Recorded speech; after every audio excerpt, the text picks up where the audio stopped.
दोस्तों नमस्कार, मैं हूं सूर्यबली सिंह और आप सब देख रहे हैं मेरा यूट्यूब चैनल सम्यक भारत।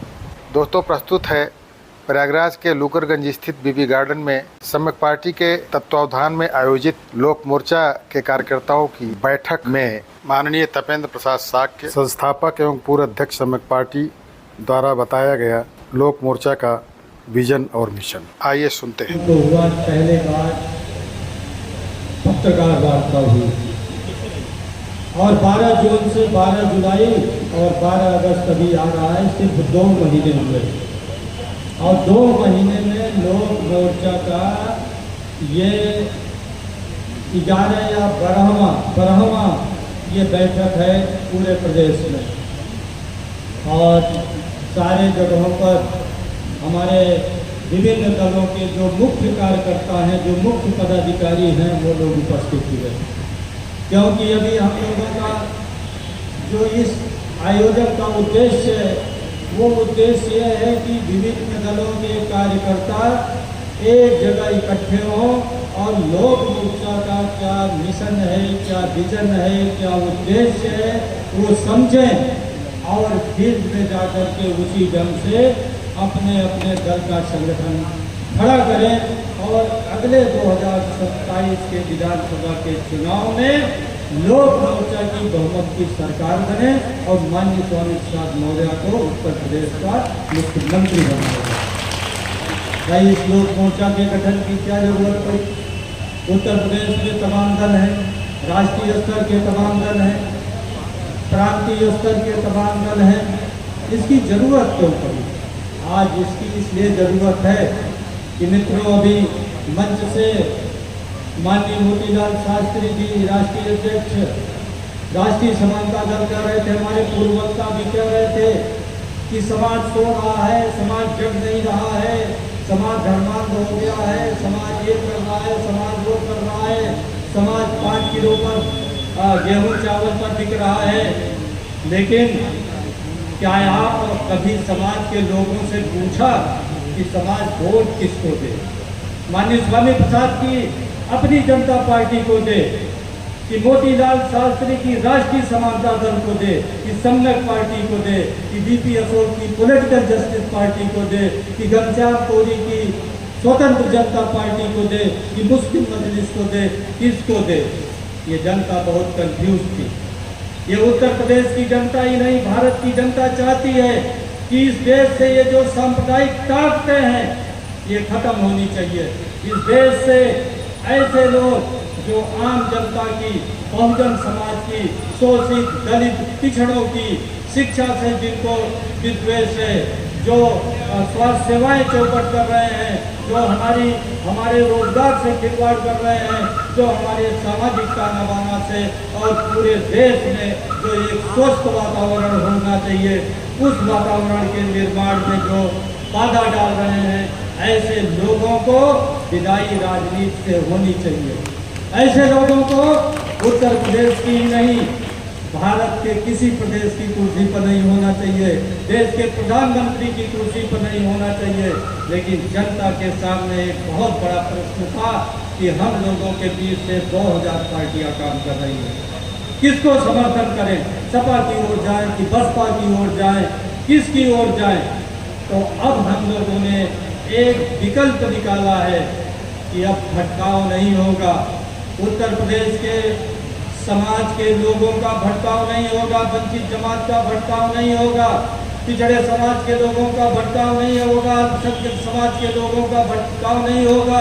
अब लोक मोर्चा के झंडे के तले हम लोग सब एकजुट होकर के अब लड़ाई लड़ेंगे और जब एकजुट होकर लड़ाई लड़ेंगे तो निश्चित रूप से ये लड़ाई जीती जाएगी।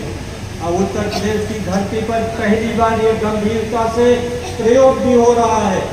और आपको बता दें कि मंच पर ये जो बैठे हुए लोग हैं सब अनुभवी लोग हैं और बहुत लंबे समय से समाज के बीच, वंचित समाज के बीच, बहुजन समाज के बीच, शोषित समाज के बीच, अल्पसंख्यक समाज के बीच काम कर रहे हैं। लेकिन अलग अलग ऊर्जा विकेंद्रीकृत थी, इसलिए उसका परिणाम नहीं आ पा रहा है, आ रहा था। अब हम लोग एक मोर्चे पर एक जगह एक झंडे के नीचे एक संगठन में एक उद्देश्य के लिए हम लोग एकजुट हुए हैं तो निश्चित रूप से लोक मोर्चा की सरकार बनेगी और उत्तर प्रदेश की जनता को वोट डालने में कोई कंफ्यूजन नहीं होगा। आप हमारे सभी सामने बैठे हुए लोग जरा अपनी राय दीजिए कि भारतीय जनता पार्टी की सरकार उत्तर प्रदेश से जानी चाहिए कि नहीं जानी चाहिए?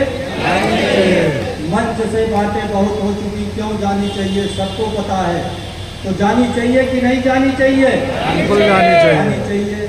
लेकिन इसके साथ ही साथ हम उन सरकारों को भी देख चुके हैं जो भारतीय जनता पार्टी के विकल्प के रूप में अपना पक्ष प्रस्तुत कर रहे हैं, अपना दावा प्रस्तुत कर रहे हैं। तो क्या आप चाहेंगे कि समाजवादी पार्टी की सरकार आ जाए? नहीं। क्यों नहीं चाहते हैं? क्योंकि आपको पता है जब समाजवादी पार्टी की सरकार सूबे में जब रही उनका 3 ही एजेंडा है। पहला एजेंडा है अपना विकास, दूसरा एजेंडा है अपने परिवार का विकास और तीसरा एजेंडा है अपने जाति का विकास। ये शिक्षा क्या सुधारेंगे? आज बड़ी बड़ी बातें कर रहे हैं, पीडीए की बातें कर रहे हैं, पिछड़ों की बातें कर रहे हैं, दलित की बातें कर रहे हैं। जब इनकी सरकार थी आप बता दीजिए ये नौकरियों में किस ढंग से भर्ती किए हैं?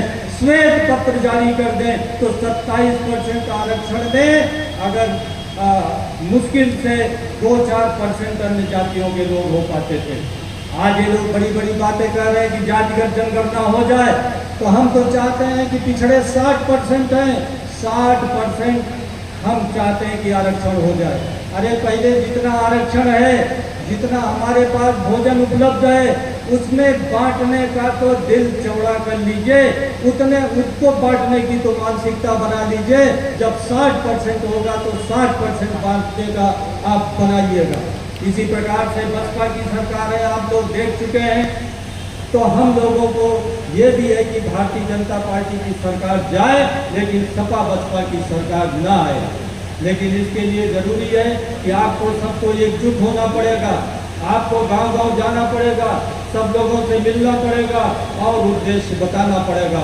लोक मोर्चा की सरकार बनेगी तो इतनी अच्छी शिक्षा व्यवस्था हम उत्तर प्रदेश की बनाएंगे जो दुनिया के तमाम देशों में है, जो कनाडा में है, जो अमेरिका में है, जो यूरोप में है। हमारे बीच पढ़े लिखे लोग हैं, तमाम अर्थशास्त्री हैं, तमाम समाजशास्त्री हैं, तमाम शिक्षा शास्त्री हैं, तमाम प्रोफेसर हैं, तमाम विद्वान लोग हैं।